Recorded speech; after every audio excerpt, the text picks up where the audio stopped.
La crypto-monnaie est une monnaie virtuelle basée donc sur Internet qui s'envoie de portable à portable, d'ordinateur à ordinateur, de portable à ordinateur ou vice-versa. Mais tout ceci en toute sécurité, en toute liberté et en toute transparence. Avec cette monnaie, on ne peut jamais plus parler du racisme monétaire dans lequel le monde a végété, notamment les pays qu'on appelle les pays du tiers-monde. Aucun pays n'est du tiers-monde. C'est un concept, comme l'a dit Thomas Sankara, inventé par les oligarques du monde pour prendre d'assaut et asservir le reste de l'humanité.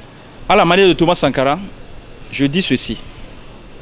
L'Afrique appartient aux Africains.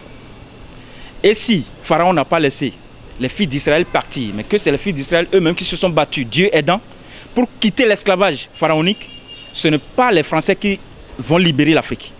C'est les Africains qui vont se mettre ensemble pour libérer l'Afrique.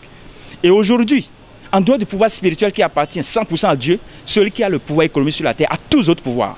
Voilà pourquoi j'appelle tous les Africains, tous les Afro-descendants à s'intéresser à l'arme qui permet de renverser aujourd'hui la France-Afrique et la mafia-Afrique, qu'on appelle la crypto-monnaie.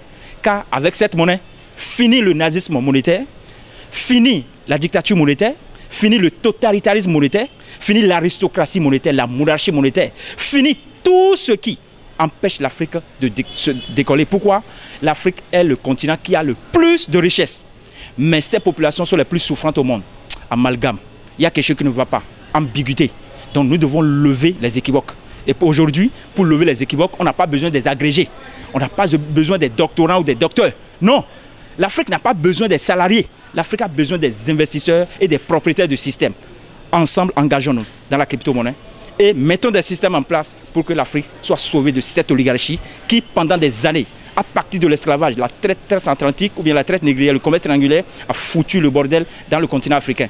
Merci, monsieur le journaliste. Je suis très ravi de vous recevoir et je suis même très ému de lancer cet appel parce que je sais que beaucoup sont déjà dedans avec moi. Et à travers l'ONG Libérons l'Afrique que j'ai l'honneur de diriger, nous disons main dans la main, mettons barrière à tous ceux qui empêchent l'Afrique d'évoluer. Nous n'avons pas besoin des monétaristes rudimentaires. Nous n'avons pas besoin des banquiers archaïques. Nous avons besoin des néo-banquiers. Et c'est entre vous et moi que nous allons trouver ces néo-banquiers. Car les autres ne sont pas là pour le ventre du peuple, mais pour leur propre ventre. Le ventre de l'Afrique, vous et moi, nous allons le construire. Si les Africains comprenaient, alphabète ou non-alphabète, que la crypto-monnaie est venue pour mettre fin au racisme monétaire, la tendance 1 euro égale 655 francs CFA, qui permet à la France-Afrique et la mafia-Afrique de piller les ressources de l'Afrique à travers l'élite africaine, fils et filles, sœurs, confrères et consoeurs des Africains, ok? Je dis bien, nous allons être sauvés de la domination étrangère du point de vue économique tout de moins.